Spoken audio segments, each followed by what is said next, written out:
So today, before we short film, can film a little bit more after lunch, giving people a few minutes. We bring the panel on stage for you. Faisal, Shihab-Eldin is the editor-in-chief of Arabiya English, a renowned blogger, an award-winning journalist, a familiar face.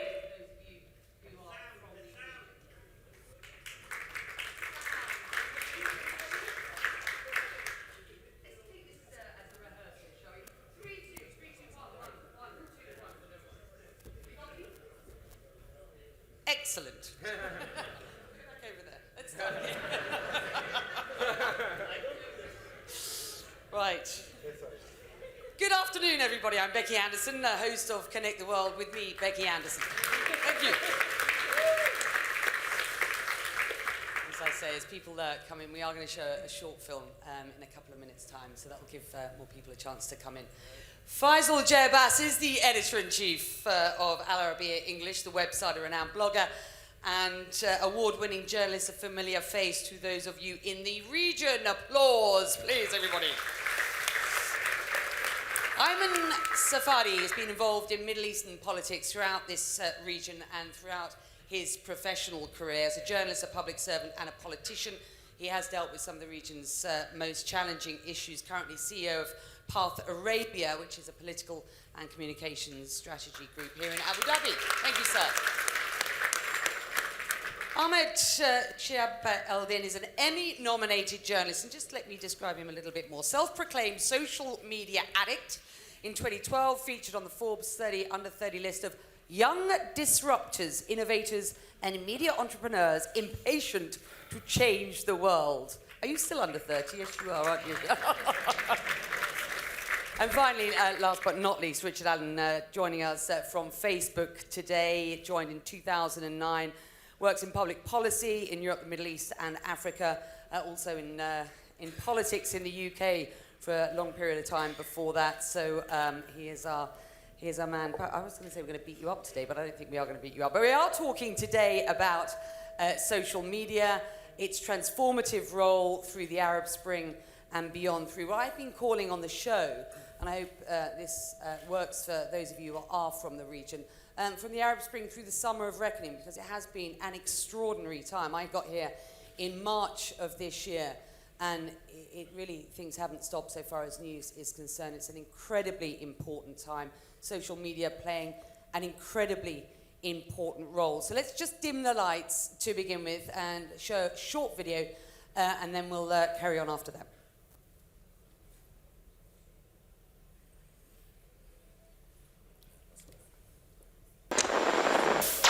Mohammed Bouazizi, the spark of the uprising. Shockwaves through the Middle East. Demonstrations spread like wildfire.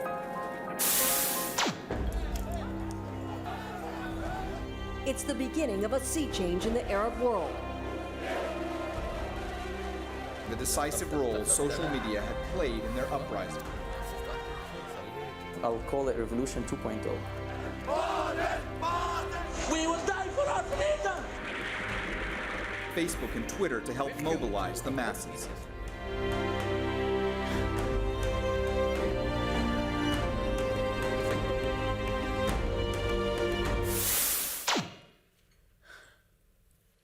I'm back, Obama, and I'm back because of your arrogant foreign policy towards the Islamic State. The internet, for all of the good things it brings with it, does bring with it a very quick, instantaneous way for these kind of brutal groups to share their ideology. Just as your missiles continue to strike our people, our knife will continue to strike the necks of your people.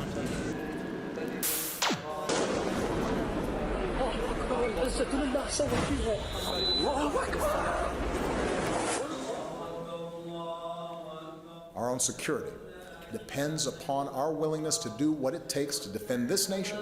A message to the allies of America. Maybe I will live and maybe I will die.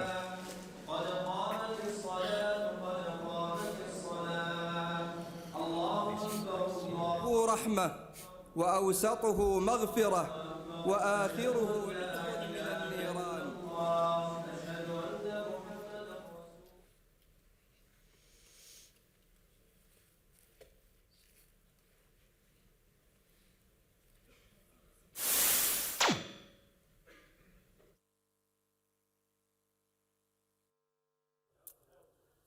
Okay, I think you can now.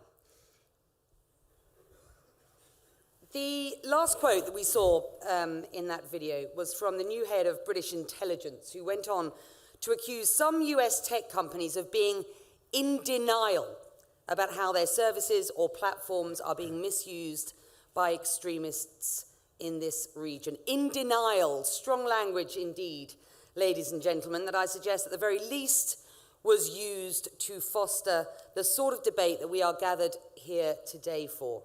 Her Majesty Queen Rania spoke earlier very eloquently about the power of social media in this region. To the audience today, I encourage you to consider the positions of my esteemed panelists and to take part in the debate by posing your own questions on your electronic pads, and that will further, I hope, enhance today's narrative. Having an open forum for a dialogue in an Arab country like the UAE is incredibly important, and the takeout for this discussion or from this discussion is one that I am assured will play into a wider regional narrative going forward. So it's important times and an important discussion. Before we start, a fairly provocative statement for you, and one that I'd like you to address now. You all have an electronic pad. If you can use them both now and at the end of this session, I want to get a sense of where you've gone during the discussion that we're about to have. The statement, do you agree with the following? Social media should be regulated. Can you just press whether you strongly agree, B, you agree, C, you don't agree, D, you disagree, E, you strongly disagree. I just want to take a look and see where you stand before we start, and then we'll get going. Do we have a result?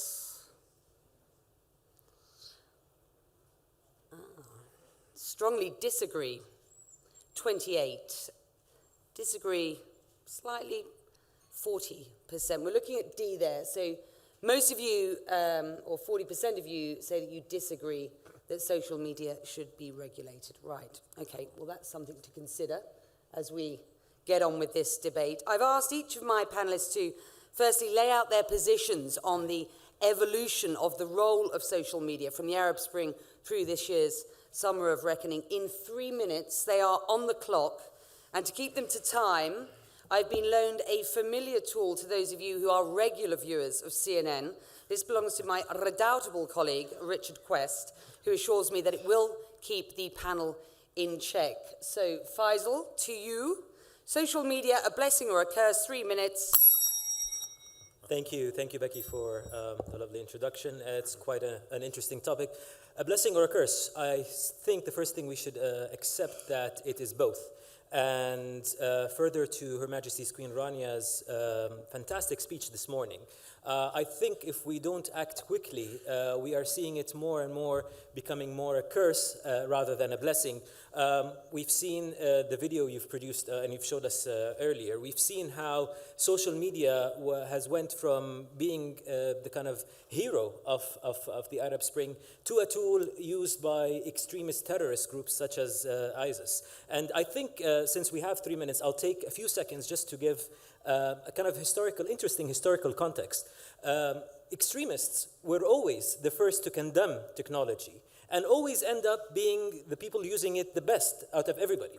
So if you go back 20 or 30 years to the 90s, if you remember the era of the satellite television, and the same people who were condemning people who were buying satellite television, who were accusing broadcasters such as the NBC group or others of being tools of Satan, etc., the same people who were firing bullets at people at satellite dishes, ended up having their own satellite networks with their own halal receivers, which do not show any images of women. Even women's images from cartoons are censored out. There's no music. And more seriously, they are literally inciting hatred and crimes. And then we went into the internet era. It started with the kind of web forums, which people are in the beginning of the 2001, 2002, people were familiar with. This was pre-broadband.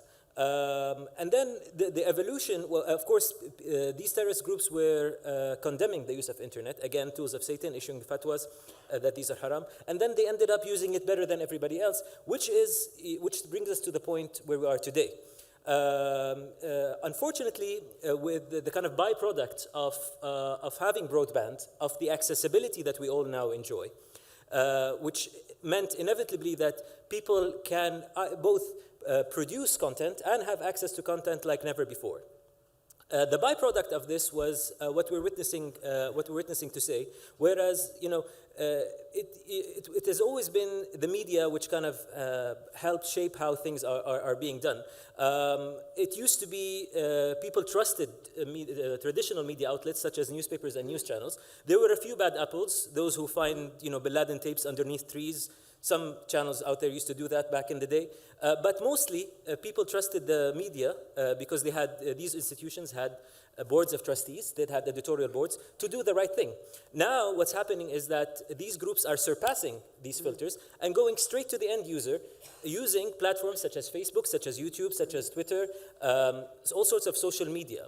And, you know, in a very surreal, in a very ironic way, they are using the same democratic values that and guidelines which a fantastic institution such as Facebook, and I'm quite sure Richard will say that they're actually not happy that these people like ISIS are using their platforms. But they are using these democratic values, they are using these democratic guidelines for undemocratic means. In my sense, and I will get a few points for finishing before time, we should have no tolerance for intolerance. We should apply common sense and not allow our own guidelines, our own you know, democratic values to be used against us. Thank you very much indeed, sir. Ayman. Well, it's really what we make of it. I mean, by the end of the day, social media is a platform, and it's what we fill it with is what really determines whether it's been a beast or a blessing. There was a time when social media was seen as a great blessing, which opened horizons, allowed communication, provided people with alternatives to what has hitherto been very closed social public space. Lately, it has been, particularly in the region, it's been more of a curse, simply because we're at war with the extremist groups that have not only proven to be very brutal on the battlefield, but have surprisingly, I think to a lot of us, have proven to be very savvy at the utilization of this platform to spread their message of hate and to incite hatred and all of that. So ultimately, there is an argument for some measures that social media platforms might have to take in order to limit the influence, the impact of terrorist groups. Latest estimates put the number of foreign fighters in Syria now at 18,000. These have come from 90 countries, 90. These were not converted through one-on-one convergence sessions by extremists. They were reached through mainly social media. And I think a lot of us are under the impression that all the messaging that we see from those groups is negative messaging of people being beheaded and women raped and all of that. But no, on the other side, there's a great deal of messaging that creates a utopia in terms of what they're offering, a utopia that appeals to those feeling marginalized, to those feeling insignificant in their communities. So in a way, it's giving them the feeling that, a sense of belonging in a way, that you could be part of a community and be part of what they are able to utilize social media to present as a good. However, no matter how hard we try, when it comes to regulation, they're always going to find ways around it. I think the challenge, and again, I think Her Majesty left very little for any of us to say really on that. I think the question is, what are we doing to stand up? I mean, ideas can only be defeated by ideas. My feeling is that within a couple of months, ISIS will be defeated as an organized army in Iraq, and it will have to turn back into a guerrilla once again, committing suicides, killing, and all of that. The longer-term battle is a cultural, ideological battle in which, in addition to schools and mosques and everything, the media has a major role, and I think it's up to us to counter the message with a more systematic sort of narrative that really tells our story and really stands up to that and offers a different argument to those who are being distorted and whose minds and despair and frustration is being preyed on by terrorist groups. So that didn't work, did it? That was brilliantly done. 2 of 3 minutes. Ahmed, Stand your ground. You've said in the past that democratization of the Arab world is or was directly related to the democratization of its media. You've said that democratization should trump authoritarianism. We are talking here about the potential or not for the regulation of the social media world. 3 minutes.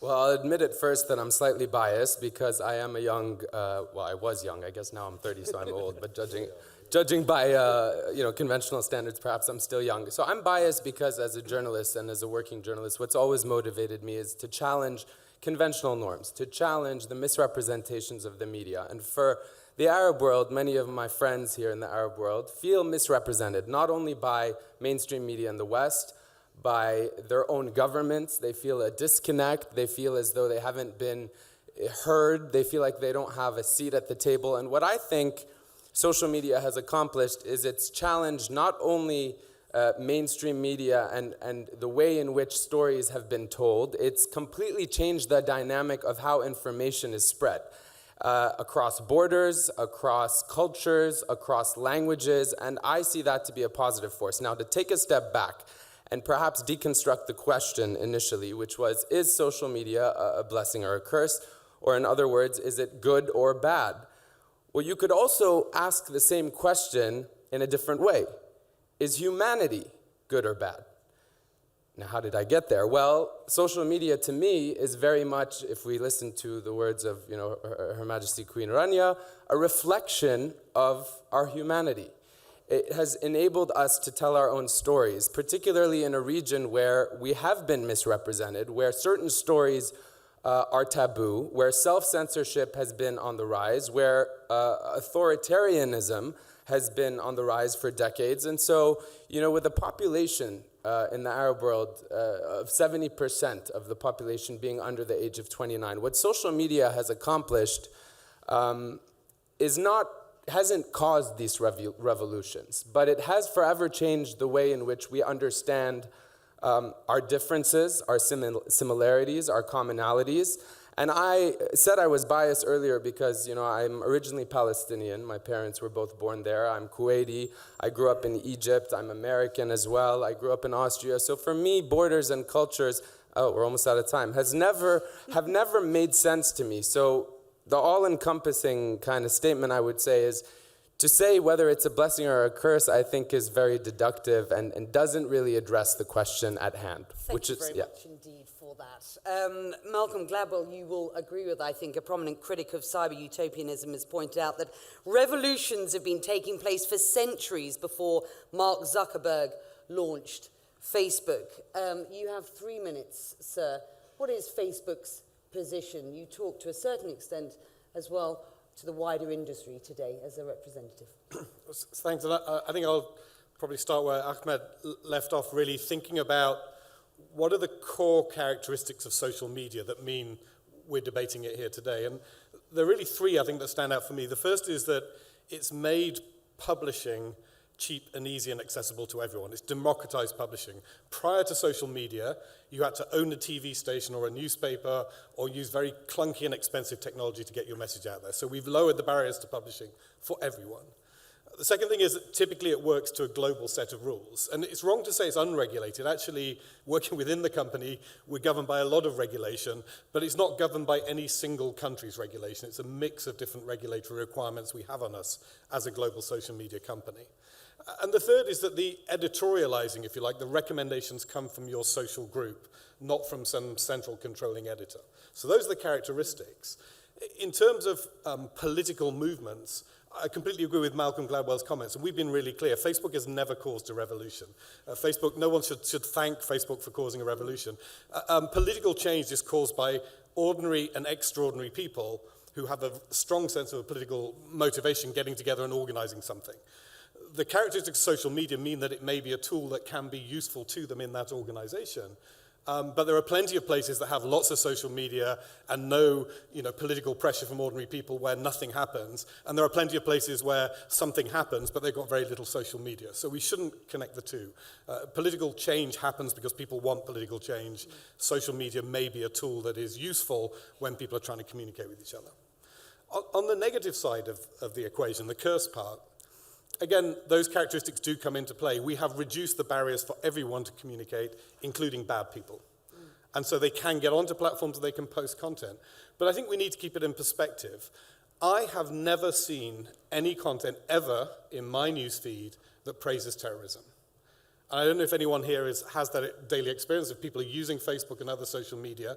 You just don't see it if you're an ordinary user of social media. I see plenty of content condemning terrorism, typically content posted from mainstream media sources that's describing what's going on in places like Iraq and Syria at the moment, but I just don't see it. So the content does exist. I don't want to minimize that, but at the same time, I don't think we should go to the other extreme and say social media is all about terrorist content. It is a small number of bad people working at the edges, creating a problem that we do need to address. I wouldn't duck that. But we shouldn't allow that to say, let's put the barriers up to everybody again. Let's get rid of this sort of wonderful medium because a few bad people are in there and causing those problems. Let's talk about then what one might do. For example, there is enough evidence to suggest that whatever you do to self-censor or self-regulate, censor, control the content that is on the Facebook site, and various other organizations are effectively doing that out there as well. Those who want to get that information out there are tech savvy these days. They are very, very clever, and they will circumvent any controls that you establish. So is the idea of control or regulation redundant anyway, do you think? Ahmed, your Yeah, I think it's redundant because I think social media ultimately, and it's been proven, there's a precedent, is a self-correcting mechanism in the sense that, to your point, I mean, there's some who argue that if a video of a beheading, which is essentially deemed propaganda by this extremist group, ISIS, is circulated on news feeds or on Facebook or on Twitter, that alone achieves their objective. It plays into their hands. But again, when you talk about propaganda, it's so arbitrary because politics and political viewpoints are so relative, especially in this day and age, where everyone can be both a consumer and a producer and an amplifier, that I just wonder if it's even right to suggest that we can regulate. Because the question then becomes, is it governments that regulate, which many governments in this region and across the world do regulate and censor what is online. And to put the burden on Facebook or Twitter or any of these organizations to regulate is also very tricky. We've seen Twitter and Facebook, but Twitter more notably in the light of ISIS and their meanderings online, tried to regulate. After the family of James Foley and others have pleaded with them, please don't allow this content to spread. But it's the efficacy of doing it. I think there's so much more to lose because it's too arbitrary and it's not possible. So in my mind, the question of whether we should regulate really is regressive, because what social media has done is it's facilitated conversation. And I may sound naive when I say this, but like Queen Rania, or she refers to them as moderates, I believe in humanity. I believe in the glass half full and the greater good. And I've seen what social media has been able to accomplish in the region, and I think it's wrong to try and impose corrections or regulation, and we should just trust the fact that it is in fact self-regulating. You're shaking your head, Faisal. I know that censorship proponents say that the ISIS videos constitute propaganda. There are also those who say that they alert people to the barbarity of a group and help galvanize public opinion to fight it, which I think is perhaps alluding to your point. You're shaking your head. Why? Well, because I think we're still we're discussing how it should be regulated, not if it should be regulated. Let's not kid ourselves. It may very well be micro-blogging, but the effects are macro. People are waking up in parts of Britain, people are waking up in parts of Europe, people are waking up with their kids converted to become extreme jihadists, going to kill themselves in foreign lands. This is not something to be dealt with easily. Again, we're looking at the debate. Why is it that, and I'm not claiming that I have the answers, okay? And as a journalist, perhaps I'm the last person who would say I'm all for censorship, etc. I'm just for applying common sense. Why is it that any copyright infringement content is removed immediately out of Facebook or of Twitter or of YouTube? Anything close to being pornographic, and again, without pretending to that I'm for pornography, I'm not. But there is no debate. Stop it now. There is no debate on whether this content is pornographic or whether or not this is copyright infringement. Why are we having a debate whether or not somebody's carrying a head that is bleeding and after they've cut it and then a lot of people giving them likes is something that isn't considered terrorist propaganda? It is absolutely terrorist propaganda, and something should be done about it. And to Faisal, I'm not going to disagree. We would do something about precisely that kind of imagery. But equally, you may get the imagery, whether it's in a mainstream news page or indeed from an individual saying, look at these terrible people, maybe using stronger language than that, something needs to be done. And so there is a challenge, which is to identify whether the content is being used in a news reporting condemnatory way or in a supportive, praiseworthy way. It's a challenge we have to meet. Because it's difficult doesn't mean we shouldn't do it. And again, I've been on the journey with Facebook over 5 years, watching as we've grown the capability to do that. And I think there may be a sort of false sort of division here. I was sitting there listening to Her Majesty Queen Rania and nodding all the way through. I actually think, I've never met anyone in a tech company who doesn't hate terrorists as much as the people on this platform or in this room. And the challenge is, are we competent to deal with it? Do we have the skills we need? Do we have the language skills? Do we have the staff? And we've been building it up at Facebook. And it's tough, and there are other companies coming behind us building the same capability. But I actually think we should be working with governments, with agencies, with regulators, to deal with that really hard end of terrorist content, no doubt at all, and get it off the platform. How do you suggest that you would work with them? Because let me just quote again the head of British intelligence, who I referenced at the start of the session, appealing to big companies to work more closely with governments and their intelligence agencies. And I quote Richard Hannigan, "Privacy has never been an absolute right." Now that, to proponents of free speech, is anathema. We're talking about social media's democratic power, which derives surely from the fact it is unedited for better or for worse. We engage in a lot of negotiation through the media with governments. They have a position, they want us to go further in a certain direction, and so they will make public statements. We shouldn't be surprised by that. But I think our values actually are very similar to the values of a government like the British government. We believe that people's privacy is something that should be generally protected on our platform. But there are exceptions. And those exceptions are when people are using our platform to cause harm to others. And there we feel entitled to intervene and share information with law enforcement agencies and others on the basis that the intervention is necessary and proportionate. So somebody who says, I hate the Prime Minister, this government is terrible, and again, stronger language than that, we have no reason to intervene there. Somebody who says, next Tuesday, I want to go and plant a bomb somewhere, or I want to go and join ISIS in Syria, we have grounds to intervene. So again, who we're really chooses the degree to which that language is, as far as you are concerned, provocative or inciting, though? So again, that's where the government is going to come in, isn't it? Surely. And this is part of the debate. So we have community standards that are very clear. Our standards say no hate speech. But again, there are different views about where hate speech ends and provocative speech starts. We say no incitement to violence. We say no support for terrorist organizations, both designated terrorist organizations and those which have proven through their actions that they're terrorist organizations. So our standards are public, we deal with all of that. And governments come to us from time to time and say, we think you've got the line wrong.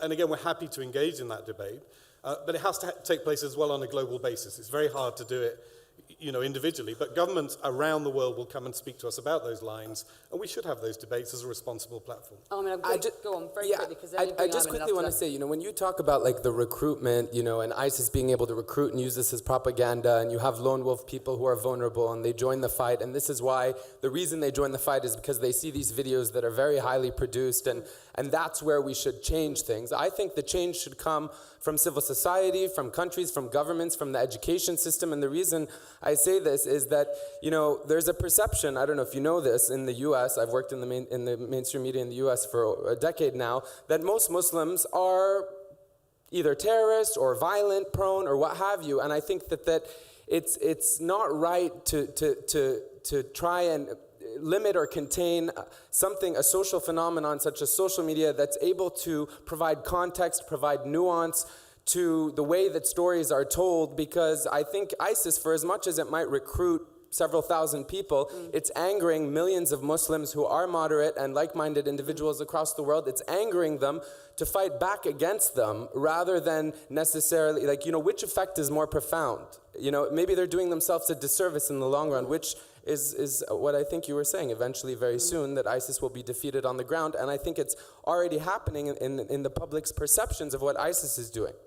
Well, look, I think we can argue forth and back on the merit for regulation or not, but the fact remains that we do have a major problem, and that extremist groups are being able to exploit social media to further their or sort of vindictive, hateful agenda. I mean, let's remember the bomber of the Boston Marathon got his knowledge of how to build a bomb from Inspire, which is a Al-Qaeda magazine. Let's remember that, again, the shooter who went to the Canadian Parliament as well got, is said to have been going through some of the extremist websites. We do have a problem. Will regulation solve it? I think we do need to impose sort of a higher degree of regulation to ensure that some of the material that is teaching people how to kill, that is not just recruiting, but providing technical information on how to go out and kill somebody, that needs to be done. Ultimately, though, again, the battle, social media is only one field, but it's not the cause of the problem. The battle is going to be with kind of ideas we spread, what kind of measures we take to address the root causes that are turning people to be violent. And the burden here really is on governments, on people, on social organizations, civil society, all of that. I think in the Arab world, let's face it, I mean, the problem is ours before it's a Western problem. The problem is emanating from here. The monster is ours. We created it. It was produced by our culture, by almost a century of failure in the Arab world to build functioning modern societies glued together by collective values that offer people hope. So these are the problems that we need to do. And I think we in the Arab world, in the Muslim world now, we need to, face the truth, look within and say, we've done a terrible job in terms of addressing a lot of the negative, dark ideologies that are out there. We can probably close, Facebook for a week or 10 days or 20 days or a month, but you'll have Twitter. They'll create something. I mean, the other day I was looking at something that Twitter took an account, 10 minutes later, the account was back there. They changed like a letter or something, it was there. The idea is we have to address those problems. I think we have a problem with our interpretation of religion, a problem of governance, a problem of job creation, a problem of giving political horizons. Look at what's happening in Syria now. I mean, we're fighting ISIS in Iraq, and that's going to be a failed strategy because what will happen? Because we're not addressing Syria. ISIS fighters, once they're defeated in Iraq, they're going to escape to the chaos that Syria has become, penetrate into the people, feed on their frustration, benefit from the fact that no political horizon has been open, and come stronger and come back to harass 2-3 years from now, which is what happened with Al-Qaeda in Iraq. So I think ultimately, this is a war for us. This is a war for Arabs. This is a war for Muslims. And the key to success in this war is to realize that we've done a terrible job in addressing the cultural, political, economic conditions that have prevailed and that have allowed for the creation of the monster that ISIS and many other groups are now. Thank you, Ayman. And while, thank you. I was interested to hear you, and everybody sort of slightly shocked. Closing Facebook down for 10, 15 days, I guess, will be fine. It's just a question of whether it gets closed down full stop here, right? No, I'm joking. You're not going to answer that question.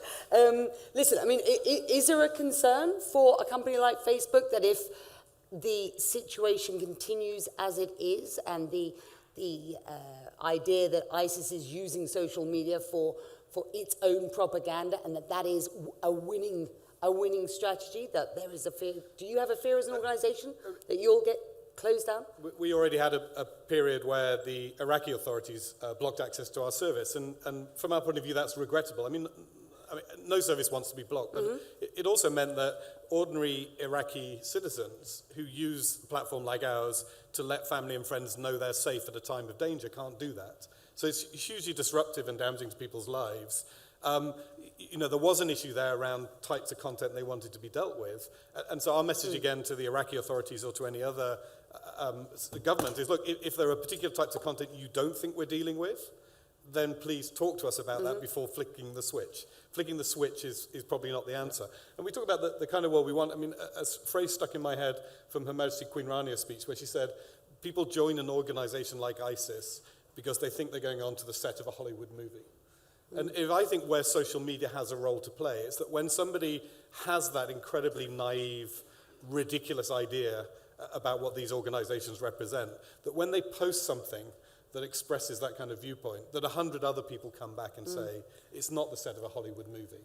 It's a vicious, murderous environment, and you don't want to go anywhere near it. And so I actually think that's, where, and we haven't seen that yet, but it's the courage to speak up and tell people how wrong-headed they are when they say something wrong-headed on social media, I think could make a real difference. And I think it's extremely inappropriate and irresponsible, especially in light of all the positive changes, even if some of them are still theoretical, that we've seen in the Arab world in the past 4 years, 5 years, since the Arab uprisings began, to fight authoritarianism, which is, in a sense, what ISIS and certain groups like those are promoting, with authoritarianism, which is to censor or limit free speech. And if you look at the ways in which the Arab world has benefited, it's difficult to see now because there's many people who might feel like, okay, at the beginning it was very hopeful, we took a few steps forward, and now we've taken many more steps back in this chaotic environment that we're living in. But social media and the benefits, I don't think we're even beginning to see the root and the seeds of the benefits that it's brought.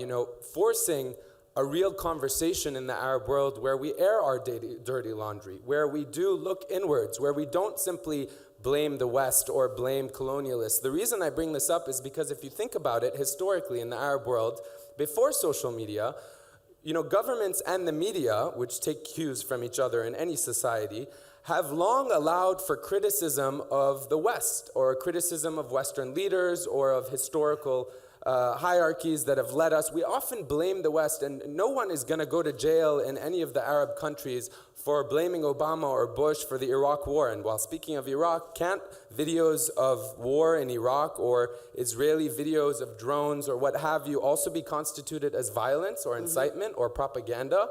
I've never seen the Israeli government's I'm not trying to harp on Israel. Again, we can't blame Israel for all our problems either, but I'm saying, where do you draw the line? And I think the real benefit, and I believe this very vehemently, that we've seen is social media has forced, the mainstream media has forced governments to address issues that their citizens are concerned about that they've been able to skirt and suppress and contain for decades. So for us to lose that benefit, the potential of what that benefit is and where it will lead us and how it will connect us as Arabs, as global citizens, because there's several thousand or however many crazy people who are benefiting or leveraging the platform for their own propaganda and use is really, I think it's very irresponsible, and it's a knee-jerk reaction, which we've seen in the region, just like we've seen the equation in the Arab world of constructive criticism and dissent by young people who are jailed because it's equated now to terrorism. Challenging your leader is not terrorism. Very good point. Ayman, I'm back to you. Yes? Just a quick 2 points in response to Ahmed, and I love the excitement with which, the passion with which you're talking about that. Can't help it. Two things. ISIS is not fighting authoritarianism, and we've got to be very, very clear on that. ISIS did not come out in pursuit of free speech or free societies. ISIS came out because it's simply opposed to everything that is different. It's opposed, it has killed more Sunni than it has killed anybody else from any other sect or religion. So it is not a group fighting authoritarianism with authoritarianism. It's fighting everything that's different. It's fighting the plurality. It's trying to kill the plural mosaic of society. And if you look at Iraq now, Christian community is being threatened.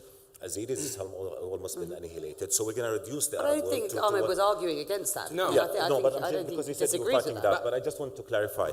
The other thing is that, again, I mean, when we have the ease of an intellectual discussion, I think we can all agree on what's right and wrong. But there are particular circumstances now that warrant some actions, and measures that are not necessarily welcome elsewhere. When we talk about Iraq, for instance, ISIS is not just using social media to spread its message. There are cases where ISIS is using it to communicate operational sort of orders. And therefore, when a community is being threatened because ISIS is being able to tweet to its members through whatever encrypted messaging that go and kill, I think you need to take some measures here. So you have a battlefield there which justify at some point measures to protect human life. I mean, we all agree if we're going to go back the easy way of shutting down. I mean, before social media, we're talking about mosques. And preachers would go and preach hatred on mosques. And what do? We lock them in jail, but we do not train new preachers to come in and speak a different message. So going the easy way of shutting down is definitely a path to further destruction.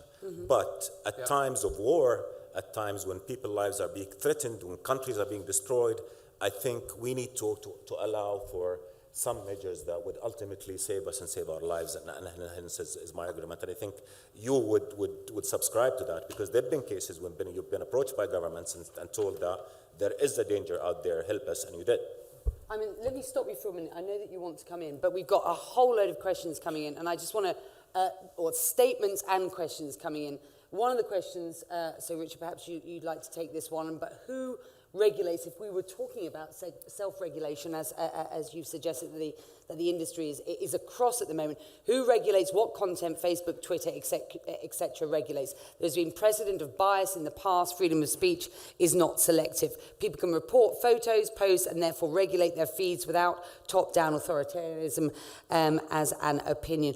Also, an interesting one here, 30% of the Arab world are youth. How can they be addressed to enable them to play a bigger role in the condemnation of terrorism on social media? Something I think we've already discussed. Another issue that we have touched upon. We're discussing a democratic platform, this member of the audience says, in undemocratic countries. And I believe that this is the main trigger which creates radical movements.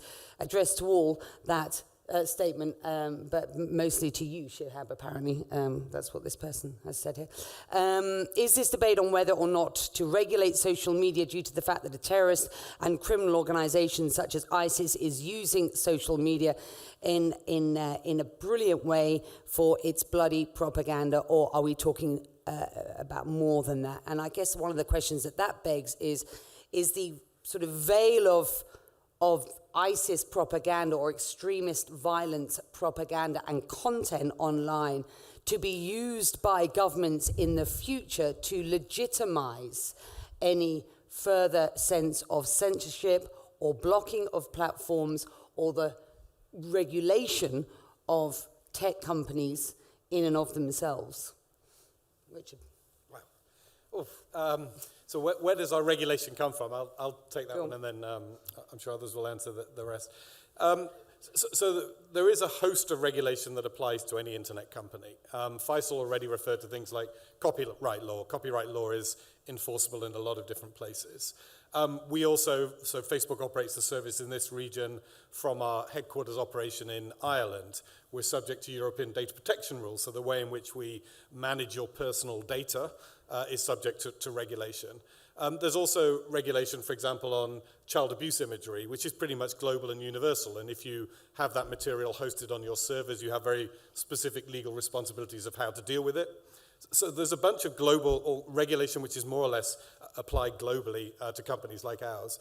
And then you have local regulation, and local regulators do approach us from time to time saying, this particular piece of content is illegal in country X or country Y. And if you look at our transparency report, we publish one, many other companies do, we give some insights into how that works, how governments do come to us and say, in my country, this particular type of content is illegal, and I'm asking you, please, to make it unavailable. Our goal is to try and have a global set of rules that allow as much speech as possible. We want people to be able to speak freely, but within the bounds of what's legal, and within the bounds of what actually makes for a good community. And so if you consider things like hate speech and pornography, frankly, they just don't sort of act to create a good, healthy community that billions of people around the world can enjoy on Facebook. It would be a very different environment if you permitted those forms of speech. So we think we have a responsibility to create a platform that is generally available, generally accessible, and a welcoming environment for most people. We also have a responsibility to comply with the law, where regulators everywhere make requests of us, and those requests to us appear to be, well-founded in law and requests that we need to comply with. Another question that came in from a member of the audience, and perhaps this is one that you want to take on, I think you'll agree with it, so far as I can tell. Every other form of media is subject to certain regulations: print, TV, radio, etc. Furthermore, professional journalists and reporters are regulated from formal professional education and internally within their organizations. So why should social media enjoy the exclusive honor of being free entirely from regulation, aside from its own? That's a very, I think that's a very good point. And just to go back to what Ahmed was saying in the very beginning, social media in definition, it's social and it's media. So it's sort of derived from our society. My problem is, and I'll join the audience in cheering for democracy and cheering for freedom of speech, but I will not cheer for having double standards. We cannot say that we are against ISIS in real life, but be okay with them in the virtual world. You're either this or that. Now, as I was saying earlier, it might be microblogging, but the consequences are macro. These recruits might feel that they're going to Hollywood or to a video game set, but the consequences are real. I interviewed one of the people from the Syrian Electronic Army who hacked Arabiya a few years ago. They hacked our electronic platforms. And I managed to go into a Gmail chat with him, very secure, and we spoke for 3 hours. And he, although he attacked us, but he broke my heart. The guy was 16. And he showed me pictures of another friend of his at the Syrian Electronic Army who was also 16, who was killed for posting something he was killed by somebody from, a rival group, but because his image was revealed. These are not trained militants, these are not trained fighters, these are kids. And, we need to kind of live up to that responsibility. And yes, as the question rightly pointed out, traditional media outlets, newspapers, television channels, radio stations, they have editorial boards. They're mostly run by editorial trustees, board of trustees. There are a set of media ethics. And my point is, we shouldn't even be discussing whether or not social media is going to be regulated. It's happening everywhere. In the United Kingdom, to move away a bit from our region, you can be sued for libel for something you tweet. You need to have a bit more than a number of followers. And then if it's a public tweet that you've libeled somebody, then, defamed somebody, then you will be sued. So in essence, we are slowly moving to that direction. What I'm saying is we should also be sitting together, discussing with the social media platforms, probably with people from the religious establishment, probably from people from government, as to what actually defines a terrorist propaganda, so that we don't fall into the trap of having this kind of dual standards about being against ISIS in real life, but with them in virtual world. I just want to quickly play devil's advocate without sounding too much like, the cheery, democracy, freedom, and everything is going to be all well because we're going to trust that everyone's great. But, it's very hard to determine intention. It's very hard to determine what is propaganda. Let's assume that some of those videos of the beheading was leaked by a Western journalist organization. Some journalist working in Syria got footage or happened to shoot it and uploaded it to YouTube. Would we then apply the same standards? I'm actually very curious. Would it then be seen as propaganda, or is it simply reporting? And the reason I ask this question is many journalist friends of mine, many news organizations tweeted these videos out, posted them on their Facebook. And again, you go back to the money question. How come, when it comes to copyright infringement, money runs the world, right? Money speaks, money sells, among other things. But the reason I bring all this up is, for broadcasters in particular, sure, there are standards, but for broadcasters, the thing that social media did is it shifted the notion of a producer and a consumer.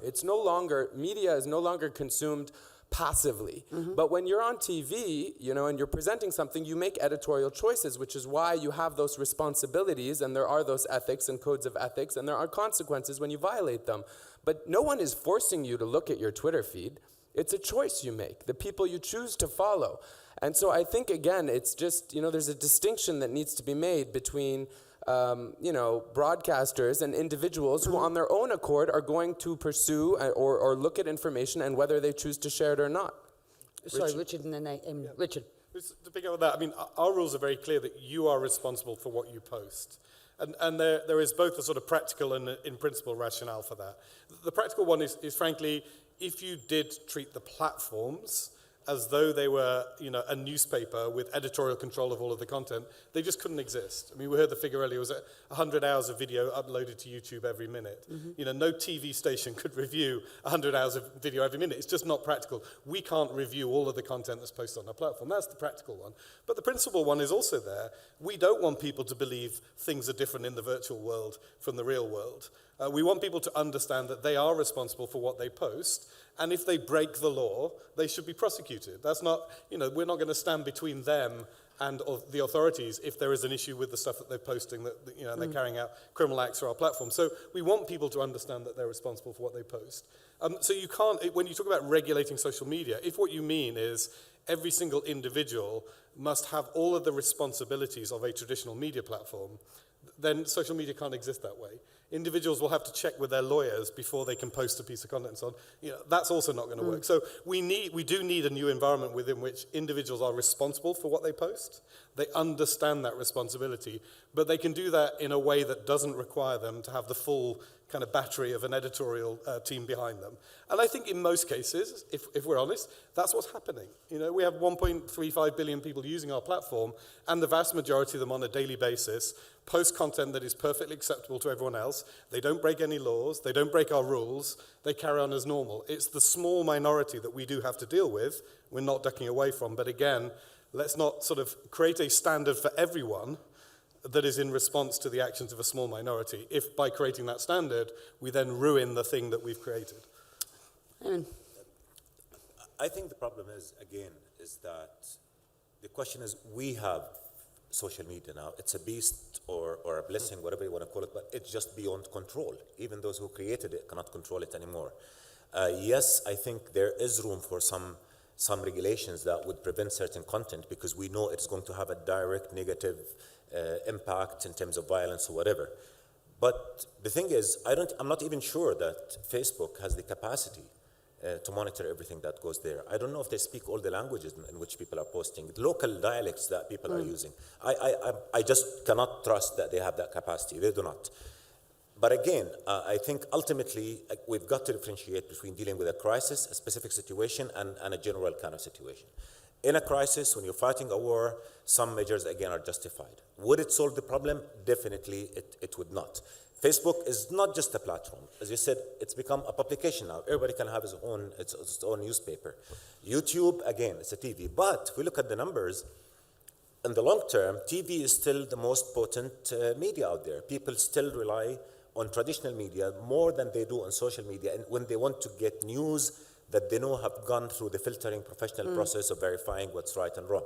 So in the long run, I don't think there's any way on earth through which we'll be able to kind of impose the kind of restriction that would render Facebook and YouTube and other social media completely danger-free zones. That danger will continue to be there. Sometimes we have to do something, right? But again, the quality of content will force itself.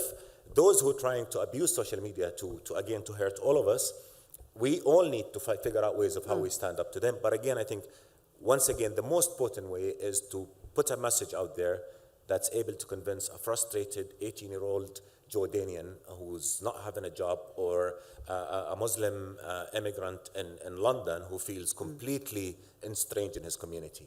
How do we bring them in? How do we give them hope? How do we give them sort of something other than going extremist to do? I think that's the point. Very quickly with that, I don't think that the burden should lie on social media companies or governments to regulate content to prevent those people who do join, or are recruited or are susceptible. I think, again, as to quote Queen Rania, those are the failures of our own governments, of our own societies, of people who are disillusioned, who don't have jobs, who are looking for something. I think if they don't find it on social media, they'll find it somewhere else. I mean, social media only amplifies and accelerates messages.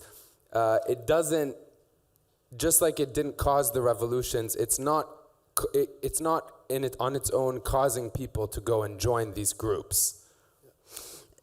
Just a statement here from one of you in the audience. There is no doubt that social media has given ISIS a platform to allude to what you were talking about so far as censorship and blocking content, as any focus on Twitter of anything to do with the Middle East is strewn, this member of the audience says, with gory images. The long-term impact is that it is subconsciously desensitizing users to very graphic scenes. And I think whoever that is from does make a very good point.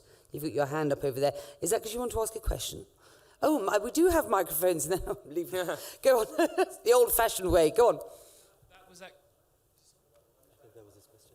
Oh, that was your question, was it? That was actually my statement. And adding to that, because I know Richard said he didn't see any of the content. If you follow the hashtags Iraq, Saudi Arabia, Syria, and unfortunately you have Twitter on your PC, all you see is just beheaded people or executions. And I think long term it's desensitizing us to graphic content. I know in 2012... Well, I think that was the bell moment. No. Hello? Go on, I think Yeah, my that's microphone better. is back on, yes. Told me to stand up. In 2012, Al Jazeera English's most viewed online video was the killing of Muammar Gaddafi, which is a very graphic video. And I think that's indicative of how desensitized we've become because of digital media to very graphic content. Thank you. It is also indicative, I have to say, of social media platforms choosing their political events. Because that was apparently, to most people who were not Gaddafi supporters, a perfectly acceptable moment to be sharing video about a man that a lot of people wanted to get rid of. On the back side of that, or on the flip side of that, you say, but we're not going to choose to get involved in a political event where, you know, we've decided at Facebook because we believe, you know, we're working with everybody else here, that we don't buy into this argument, we don't buy into this revolution. That's the difficulty, isn't it? Should you be allowed to choose your political events? I actually don't recognise the concept of us choosing political events. People choose political events. We just heard about hashtags on Twitter. So it's the people who post that content with those hashtags that make that into an event. That gentleman's point was that the video that existed of the Gaddafi death wasn't gotten rid of by social media platforms like the ISIS propaganda is, because it's perceived to be propaganda. So you're choosing your political event to a certain extent. No, I mean, certainly I'll speak for my platform. We have objective standards based on the content of the material and the context it's in. And so it doesn't matter whether it's the death of Gaddafi, the death of a Western hostage, the death of a Syrian hostage, the standard will be applied equally in an objective fashion across those different types of content. But I just want to say something which hopefully will help people here get an insight into how our companies work. So we are, I think the best image I've come across is we're like a duck. And if you see a duck on a pond, it sails serenely along.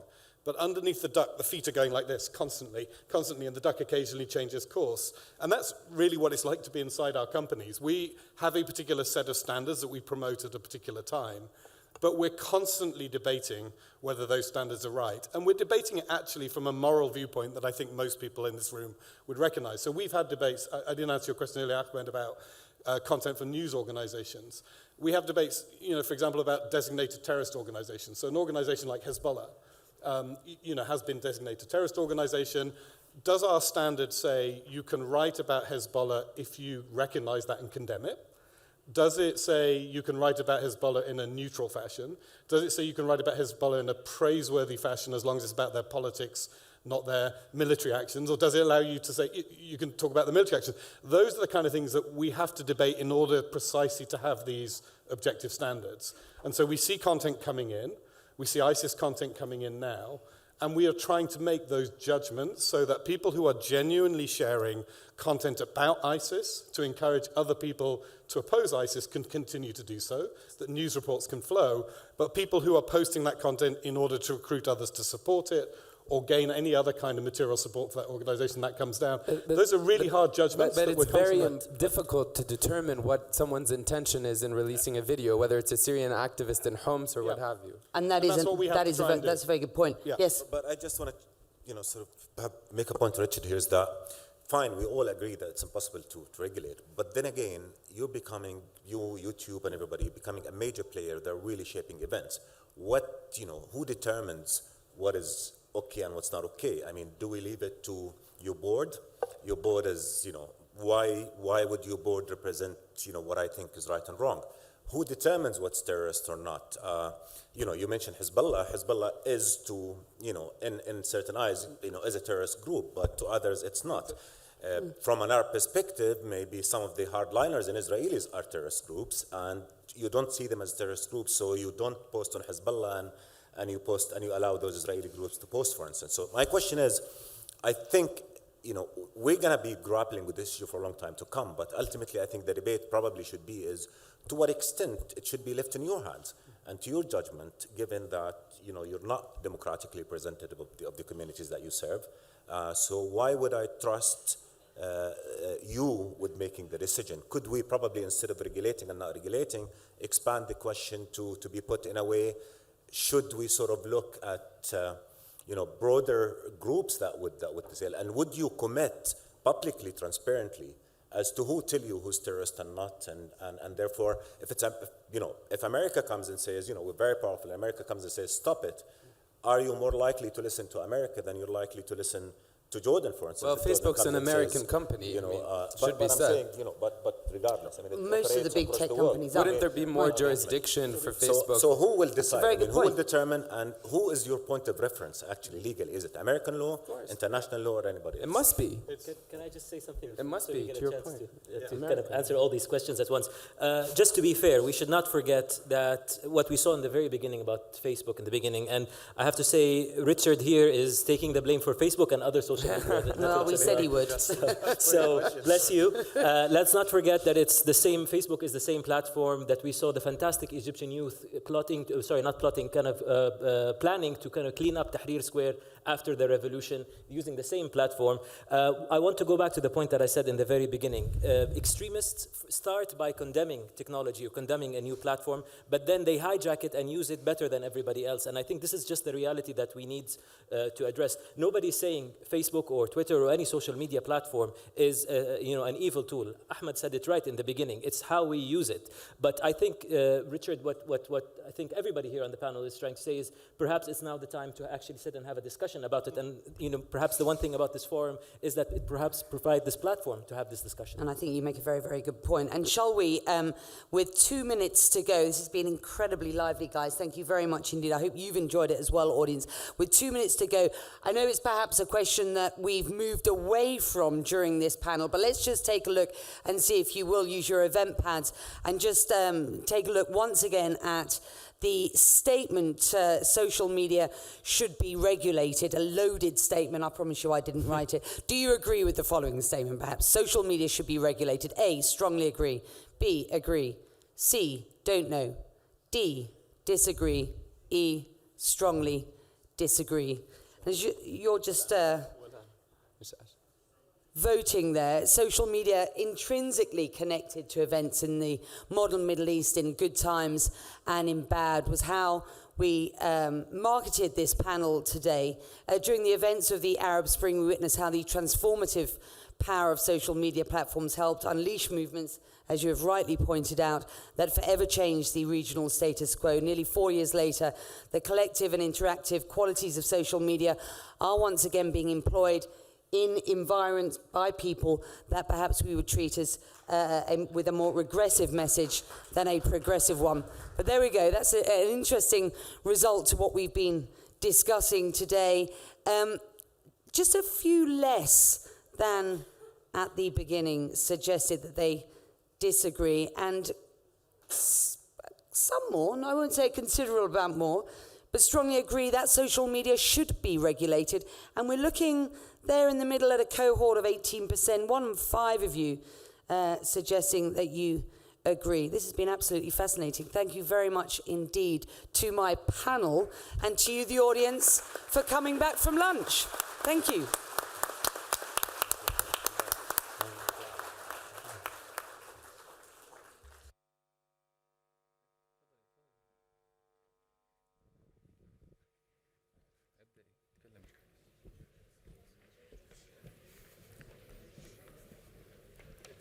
Thank you all. Thank you all for that compelling discussion by Becky. I think it's safe